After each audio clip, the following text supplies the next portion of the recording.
Hello guys, आधार housing finance का IPO जो है ओपन होने वाला है 8 मई को। तो इसका आज रिव्यू देने वाला हूँ। कंपनी के डिटेल्स क्या है, financials, then GMP, then apply करना है या नहीं करना है, पूरा क्लियर डिसीजन आज मैं आपको देने वाला हूँ। तो अगर कंपनी डिटेल्स की बात करें तो ये जो है हाउसिंग लोन वाली कंपनी है, हाउसिंग फाइनेंस करती है। एंड किसको करती है? लोअर इनकम सेगमेंट ग्रुप को ये लोन देती है। मतलब जो भी टायर 4 टायर 5 सिटीज के जो भी मतलब लोअर मिडिल क्लास होती है या लोअर इनकम ग्रुप जो होती है, उनको जो है ये हाउसिंग फाइनेंस देती है। एंड अगर इनकी बात करें तो 12,000 के ऊपर इनके आधार मित्र है। आधार मित्र और कुछ नहीं है, इनके एजेंट्स है। जैसे आप देखते हो एलआईसी एजेंट है, तो वो भी जो है इनके एजेंट्स है जो कि इनके लोन को लोगों को बेचते हैं। तो यहाँ पे इनको कमीशन मिलता है। मतलब 12,000 लोगों को कमीशन पे रखा हुआ है जो कि रेफरेंस से अर्न करते हैं इनके लोन को आगे बेच के। एंड अगर मैं इनकी टोटल ब्रांचेस की बात करूं तो 471 ब्रांचेस है एंड 91 सेल्स ऑफिस है एंड टोटल 10,000 11,000 के ऊपर पिन कोड्स पे ये अवेलेबल है। तो ये हो जाती है कंपनी की जो है वो डिटेल्स में। तो नॉर्मल जो हाउसिंग फाइनेंस की जो लोन्स होती है ये देती है कंपनी। अगर मैं सेक्टर की बात करूं तो ऑब्वियसली बात है फाइनेंस सेक्टर काफी अच्छा सेक्टर है, बट काफी कंपटीशन भी है। मतलब प्राइवेट प्लेयर्स भी काफी सारे हैं, गवर्नमेंट प्लेयर्स भी काफी सारे हैं। तो इसके जो है कंपटीशन भी काफी अच्छा है, बट सेक्टर भी अच्छा है, मतलब प्रॉफिटेबल सेक्टर है काफी। तो अगर मैं कंपनी के फाइनेंशियल की बात करूं तो आप देख सकते हो कि एसेट्स जो है साल दर साल इंक्रीज हुआ है 13,000 करोड़ से लेके 16,000 करोड़ तक। एंड अभी जो है 18,000 करोड़ तक जो है इंक्रीज हो चुका है। रेवेन्यू में भी जो है इंक्रीज देखा गया है। एंड अगर मैं प्रॉफिट में बताऊं तो प्रॉफिट भी जो है साल दर साल आपको इंक्रीजिंग ही दिखेगा। तो ये तो बात हो जाती है प्रॉफिट की। नेटवर्थ भी इंक्रीजिंग है, बट उसके साथ साथ जो है बोरोइंग्स भी इसकी इंक्रीजिंग है। बट आप देखोगे कि बोरोइंग काफी ज्यादा है। बट मैं आपको बता दूं कि बोरोइंग उतना भी ज्यादा नहीं है, क्योंकि हाउसिंग फाइनेंस या जितने भी फाइनेंस वाली कंपनी होती है उसमें जो है आपको बोरोइंग हमेशा ज्यादा ही देखने को मिलेगा। तो बोरोइंग यहाँ पे चिंता वाली कुछ भी बात नहीं है, क्योंकि आप देख रहे हो कि प्रॉफिट 500 के आसपास प्रॉफिट है एंड इसके बोरोइंग जो है 13,000 करोड़ के आसपास है। तो ये तो काफी ज्यादा हो जाता है। हाँ, बिल्कुल ज्यादा हो जाता है, बट ये नॉर्मल कंपनीज के लिए। अगर मैं हाउसिंग फाइनेंस की बात करूं तो हाउसिंग फाइनेंस में कैसे बिजनेस चलता है मैं आपको बता देता हूँ। फॉर एन एग्जाम्पल, ये आधार हाउसिंग फाइनेंस है, ये जो है कस्टमर को लोन देगी। ऑब्वियसली बात है, कस्टमर को लोन देगी। पर ये जो आधार हाउसिंग फाइनेंस है ये जो है और एक थर्ड पार्टी कंपनी से जो है लोन उठाती है। फॉर एन एग्जाम्पल, बी से लोन उठाने के बाद बी से लोन उठाती है ये कंपनी, आधार हाउसिंग फाइनेंस लोन उठाती है। लोन उठाने के बाद ये कंपनी जो है फिर से कस्टमर को लोन दे देती है। मतलब इनसे फॉर एन एग्जाम्पल 4-5% से ब्याज में जो है ये लोन उठाती है। अदर जो भी थर्ड पार्टी कंपनीज होती है, मतलब सीधी बात है, ये किसी और बड़ी कंपनी से लोन लेके छोटे कस्टमर्स को लोन देती है। तो यहाँ पे फॉर एन एग्जाम्पल 3-4% पे लोन पे ये पैसा उठाती है। उसके बाद यही लोन जो है कस्टमर को 8-9-10-11-12% पे जो है कस्टमर को दे देती है। तो इसका ही जो है हाउसिंग फाइनेंस का बिजनेस ऐसा ही चलता है। मतलब किसी और से लोन लेके किसी और को और ज्यादा ब्याज पे लोन देना। तो इसलिए जो है इन लोगों का बोरिंग थोड़ा बहुत ज्यादा होता है। तो ये नॉर्मल वाली बात है। अगर केपीआई एंड मेट्रिक्स की बात करें तो आरओई जो है 18% के आसपास है, जो कि बिल्कुल ठीक है। डेट टू इक्विटी रेशियो 3 है, ठीक ठाक है, बहुत कम नहीं है, बहुत ज्यादा भी नहीं है, कंट्रोल्ड है। मतलब देखो, हाउसिंग फाइनेंस में आपको एक के ऊपर डेट टू इक्विटी रेशियो जरूर देखने को मिलेगा। इसके जितने भी जो है पीयर कंपेरिजन है, इन सबका जो है 2.5 से लेके 3.5 तक जो है आपको डेट टू इक्विटी रेशियो देखने को जरूर मिल जाएगा। इसका अगर रिटर्न ऑन नेटवर्क की बात करें तो वो भी 13% के आसपास है। मार्केट कैप 13,500 करोड़ के आसपास है एंड पी वैल्यू जो है 22 के आसपास है। तो देखो, पी वैल्यू काफी सस्ता है। अगर मैं इसकी पीयर कंपेरिजन की बात करूं तो ये जो है इसका रेवेन्यू सबसे ज्यादा है। अगर मैं प्राइवेट सेक्टर में हाउसिंग फाइनेंस वाली कंपनीज की बात करूं तो इसका जो है रेवेन्यू सबसे ज्यादा है। मतलब ये सबसे बड़ी कंपनी है अगर मैं प्राइवेट सेक्टर की बात करूं। एंड उस हिसाब से अगर मैं इसकी पी बताऊं तो इसका पी सबसे सस्ता है। अगर आप देखो आवास से देखो, आवास जो है 28 के आसपास इसका है, इंडिया शेल्टर के 32 के आसपास है, एप्टस को जो है वो 36 के आसपास पी है एंड अभी इसका पी जो है 22-23 के आसपास है। तो पी लेवल की अगर बात करें तो वैल्यूएशन सस्ती वैल्यूएशन पे आई है, तो बिल्कुल फेयर वैल्यूएशन में है। तो वैल्यूएशन में कोई भी दिक्कत नहीं है, क्योंकि ये सबसे बड़ी कंपनी भी है एंड उसके साथ साथ जो है इसका पी भी जो है सबसे कम है। अगर मैं गवर्नमेंट सेक्टर से कंपेयर करूं तो गवर्नमेंट सेक्टर में आपको पी और कम देखने को मिल जाएगा। तो अगर आप गवर्नमेंट सेक्टर की कंपनी से इसको अगर कंपेयर करोगे तो इसका पी आपको ज्यादा लग सकता है। जैसे एलआईसी हाउसिंग फाइनेंस हो गया, उसके हिसाब से अगर आप देखोगे तो इसका पी महंगा लग सकता है।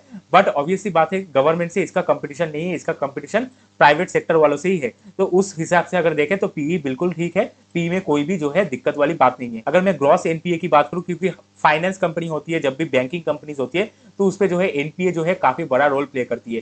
तो ग्रॉस एनपीए 1.4% के आसपास है एंड नेट एनपीए 1% के आसपास है, जो कि ठीक है। 1% के आसपास एनपीए इज नॉर्मल। एनपीए का सिंपल मतलब है कि नॉन परफॉर्मिंग एसेट, मतलब जो एसेट जिसका मतलब लोन डिफॉल्ट हुआ है। देखो, जितना भी लोन देता है सब तो रिटर्न नहीं आता है, कुछ परसेंटेज जो है वो डिफॉल्ट भी ऑब्वियसली होता है, तो उसको हम नॉन परफॉर्मिंग एसेट कहते हैं। तो नॉन परफॉर्मिंग एसेट जितना ज्यादा होता है उसको हम उतना फाइनेंशियली वीक बोलेंगे, एंड नॉन परफॉर्मिंग एसेट जितना कम होता है उतना हम उसको फाइनेंशियली स्ट्रॉन्ग बोलेंगे। तो यहाँ पे 1% के आसपास नॉन परफॉर्मिंग एसेट है, जो कि बिल्कुल सही है। मतलब कुछ ज्यादा भी नहीं है, कम भी नहीं है। तो अगर मैं आईपीओ डिटेल की बात करूं तो 8 मई को ओपन होने जा रहा है एंड 10 मई को क्लोज होगा। एंड प्राइस बैंड की बात करें तो 300 रुपीज से लेकर 315 रुपीज का प्राइस बैंड रहने वाला है, मतलब 315 रुपीज का कट ऑफ प्राइस इसका होने वाला है। तो अगर मैं लॉट साइज की बात करूं तो 47 शेयर्स का लॉट साइज होने वाला है एंड इशू साइज जो है 3000 करोड़ के आसपास का जो है वो इशू साइज होगा। इसमें से जो है फ्रेश इशू 1000 करोड़ का है एंड ऑफर फॉर सेल जो है वो 2000 करोड़ का है। तो ऑफर फॉर सेल इसमें ज्यादा है तो ये थोड़ा सा नेगेटिव हो जाता है, फ्रेश इशू उसके हिसाब से कम है, मतलब फ्रेश इशू 1/3 है, ऑफर फॉर सेल 2/3 है। अगर मैं पर लॉट की बात करूं तो रिटेल की पर लॉट जो होने वाला है 14,800 के आसपास जो है पर लॉट का वैल्यू आपका होने वाला है एंड रिटेल का जो है 35% का कोटा रहने वाला है। तो ये हो गया आपके आईपीओ डिटेल्स। एंड अगर मैं डेट्स की बात करूं तो पूरी अगर डेट 8 मई को ओपन होगा, 10 मई को क्लोज होगा, जो बेसिस ऑफ अलॉटमेंट है वो आपको 13 मई को देखने को मिल जाएगा मंडे को। रिफंड 14 मई को देखने को मिलेगा एंड क्रेडिट ऑफ शेयर भी आपको 14 मई को देखने को मिल जाएगा। एंड लिस्ट कब होगा? लिस्ट होगा वेडनेसडे 15 मई को। अगर मैं रजिस्टर्ड की बात करूं तो रजिस्टर्ड है के फिनटेक। तो 13 तारीख के शाम को जो है आपको के फिनटेक के वेबसाइट में आपको जो है अलॉटमेंट स्टेटस देखने को मिल जाएगा। तो जीएमपी क्या है तो उसके पहले मैं बता देता हूँ कि फ्री में डिमेट अकाउंट जो है आप नीचे दिए गए लिंक से ओपन कर सकते हो। फैमिली मेंबर के नाम से अगर डिमेट अकाउंट ओपन करते हो तो उनके नाम से अगर अप्लाई करोगे तो आपको ज्यादा जो है अलॉटमेंट चांसेस देखने को मिल जाएगा। मतलब जितना ज्यादा आप अलग अलग फैमिली मेंबर के अकाउंट से अप्लाई करोगे उतना आपका जो है अलॉटमेंट चांसेस ज्यादा मिलेगा। तो फ्री में डिमेट अकाउंट आपको नीचे लिंक पे मिल जाएगा, तो वहां से ओपन कर सकते हो। एंड अभी तक अगर सब्सक्राइब नहीं किया तो वीडियो को सब्सक्राइब कर देना एंड लाइक भी कर देना वीडियो को। अगर मैं जीएमपी की बात करूं तो जीएमपी अराउंड 20% के आसपास चल रहा है, 62 से लेकर 65 रुपीज पर शेयर का जो है अभी जीएमपी चल रहा है, मतलब 3000 के आसपास जो है अभी जीएमपी का प्रॉफिट दिखा रहा है। जीएमपी एक अंदाजा है, बहुत सीरियसली इसको मत लेना। सब्सक्रिप्शन सबसे बड़ी मैटर करती है। अगर सब्सक्रिप्शन अच्छी आती है तो इसका 20% जो है 30% तक भी जा सकता है, 40% भी हो सकता है। तो सब्सक्रिप्शन सबसे ज्यादा मैटर करता है, मतलब कितना मार्केट पे डिमांड है उसके ऊपर ही जो है जीएमपी बढ़ता है घटता है। तो जीएमपी के ऊपर पूरा भरोसा मत करना,